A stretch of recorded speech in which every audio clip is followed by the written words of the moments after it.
En el país se estima, y a nivel mundial también se estima, que de cada nacimiento, cada 2 nacimientos se produce un aborto. O sea, uno de esos embarazos finaliza en aborto. Por eso es este número, que es un número que se estima siempre, porque en nuestro país hay un número que no podemos cuantificar de cantidad de abortos que se realizan en la clandestinidad. Lo que sí sucede, el dato que sí tenemos, es este dato de cuántas de aquellas personas que se realizaron un aborto ingresan a los hospitales públicos. No tenemos el dato de los hospitales privados, pero sí de los hospitales públicos por complicaciones. Y son estos 45.000 egresos por año.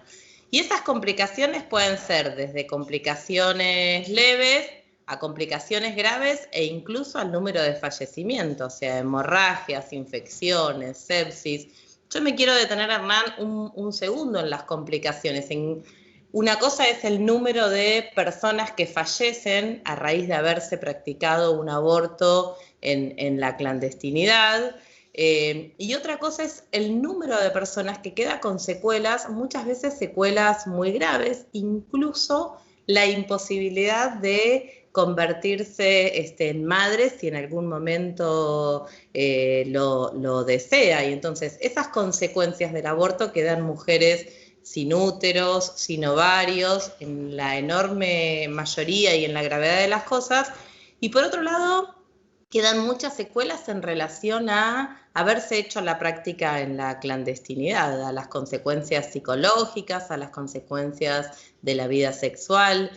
Y esto atraviesa el sistema público y el sistema privado. Nosotros, por supuesto, contamos con más datos del sistema público, pero también una mujer que pudo acceder al aborto en el sistema privado, que tal vez pudo pagar, que tal vez se expuso menos en relación a su salud física, también tiene muchas consecuencias en su salud sexual, psicológica, emocional, por haberse realizado una práctica que el relato de las mujeres muchas veces es: entré a un lugar, me durmieron y medio dormida me sacaron a la calle.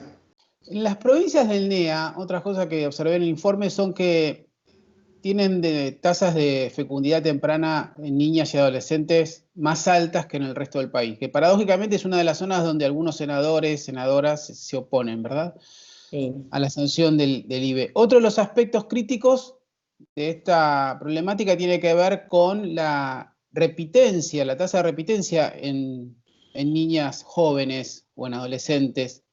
Dice que el 29% de adolescentes que tuvieron un embarazo antes de los 20 lo repite probablemente.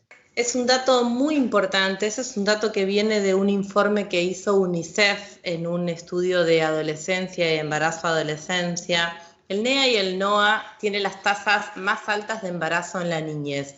Se toma como un embarazo en la niñez, y todo embarazo en la niñez es producto de un abuso sexual, de una violación. No existe embarazo en una niña menor a 14 años que no haya sido por una condición de abuso. Y yo quiero ser muy enfática en esto, Hernán, porque tenemos que sacarnos de la idea, desde el punto de vista biológico, psicológico y sociológico, que una niña de 13 o de 14 años puede haber aceptado porque su historia familiar, porque su cultura, porque su barrio. Aún así, para nuestro Código Penal y para el desarrollo psicológico y físico, todo embarazo de una niña menor a 14 años, de 14 años y menos, es una violación, es un embarazo que es producto de una violación.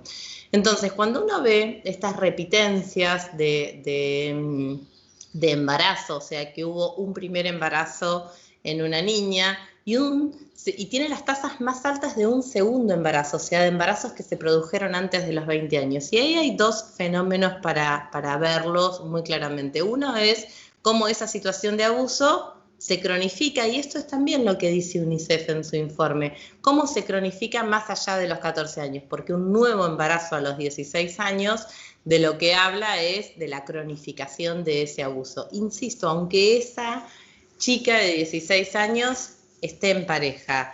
¿Por qué es eso? Porque también ese informe habla de que los embarazos en la adolescencia, el primer embarazo, pero sobre todo el segundo embarazo en la adolescencia, es lo que está más ligado a la deserción escolar y a la pobreza. Entonces, a esa chica y a esos bebés, lo que les generamos con esas tasas de embarazo tan temprano es dejar la escuela y es un inicio a la pobreza con más posibilidades por todo lo ligado al mundo del trabajo, a lo relacional.